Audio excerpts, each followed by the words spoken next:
Welcome back. We have quite a number of tweets coming in here, and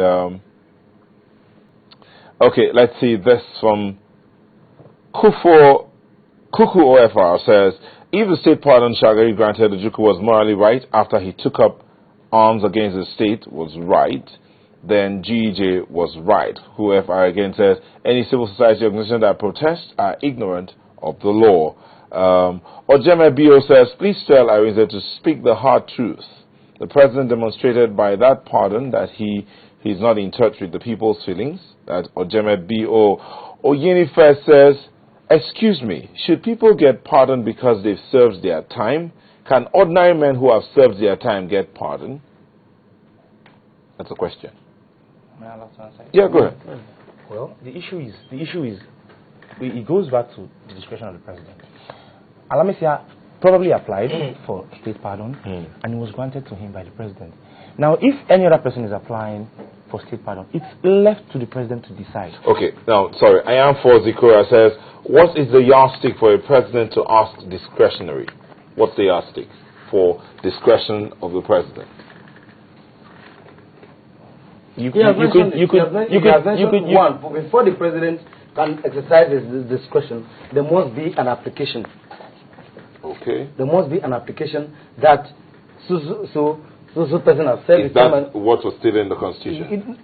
No. It's not stated that way. So the president can still decide. The president can still decide on his own. Can do that. But if you apply, but we both know that the president is a busy person. So if you apply and they look at it, there has to be some form of application somewhere. You can be afforded amnesty or clemency or whatever name called. You understand? Okay. Then aside from that, on Monday, it was in the newspapers that Alamesia still under investigation. FG, UK, and the US. Well, I won't join issues with you, but I will say on the diplomatic level. My issue with Nigerians is this: on the diplomatic level, when the US what is his name? Barack Obama, the president of the United States,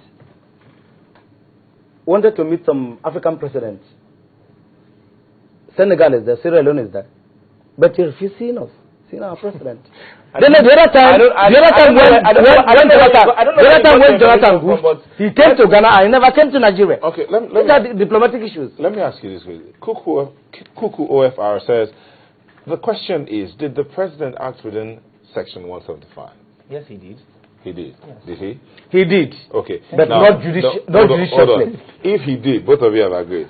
Why the noise? Exactly.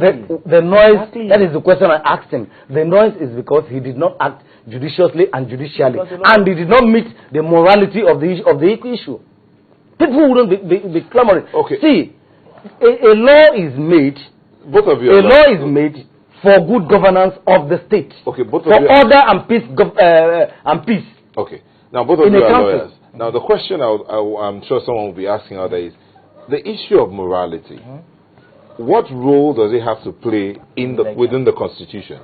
In fact, it has no role.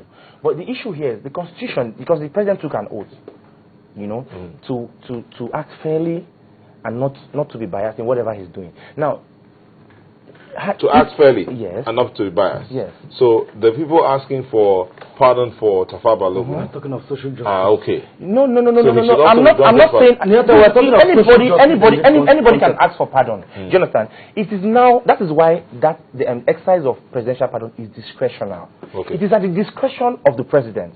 Now, if President Goodluck Jonathan has granted pardon to Alamesia and other people are asking for pardon, it is at the discretion to say if they deserve it or not. But if the president has a right to act discretionary, I mean, why make the noise? Thank you very much. That's the question. Why it did not make the there are other issues. There are issues. In fact, why are people not complaining about the pardon granted at the start? Okay, now can I ask you? Have you been to Bayelsa before? I've been to Bayelsa. When this pardon was announced, I personally reached out to some people I know in Bayelsa and I asked them, what do you think about? Do you know what they told me? They said that the president ought to have done this since. That is pure favoritism. It doesn't matter. These are the people that were affected. I'm telling you, these are the people that were affected by the corruption that was perpetrated on them by DSP Alamisia. So they love corruption. Today I was watching AIT today. They love corruption and they want to deepen corruption in the state. And out of all the people they interviewed, they all said that the pardon was welcome. And I'm wondering that if the Bayelsians are saying that they are happy that Goodluck has pardoned their own sons, because then there are areas where who will say that when we have areas where the president is question? Can I ask you a question? We have the subsidy areas, we have the unemployment areas. Social question. Let me just ask you a social question. Will you agree that Juju killed your mother? I don't know. Oh, you wouldn't. I don't know. Nobody will say his mother's soup is sour. The Bayelsa people wouldn't say they should crucify the prayer Messiah. No. People are saying pure favoritism. The argument now is that people are saying that Goodluck did not give recourse to public policy, and who is the direct public that was affected by the actions of the Nigerian public, and who will be angry? Okay, let me give you an example. Let me ask you an example. The Nigerian public is affected. Let me give you an example. Do you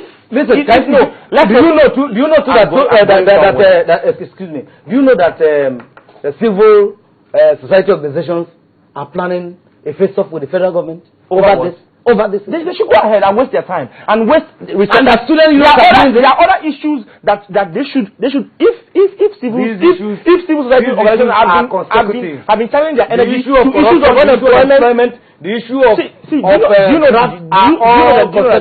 in fact this is not rubber stamping corruption, because DSP Alamisia saved the state of some funds by tomorrow. DSP Alamisia will go back to Bayelsa State and contest an election to go to the Senate, and the whole system and gamut of corruption will continue. That is the essence of the pardon. To wipe the state clean, he is eligible to do anything. He can contest for any political office as long as he is eligible to contest. You are a young man. And you want that to continue. In Nigerian Senate, and we say we are in the same country. We are not in the same country. Alamisia told you to go for Senate. You know, we waste our time. We waste our time in this country. All right. Let me come in here. We'll just before we go on break, the director is already calling out there. Okay, let me just take this quick tweet before we go on break.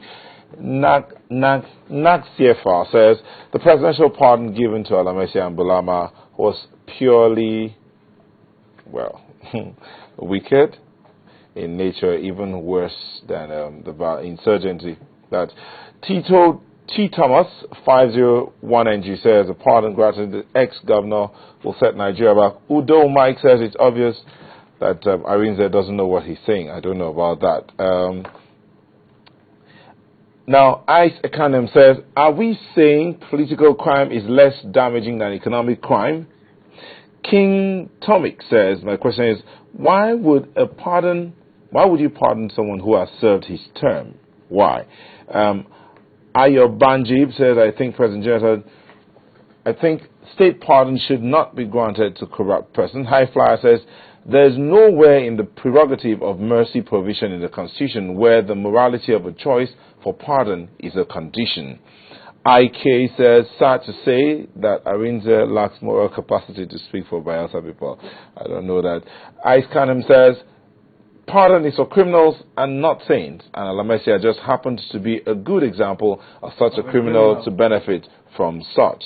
Emitayo Nte says, those guys in the studio said you guys don't have swagger.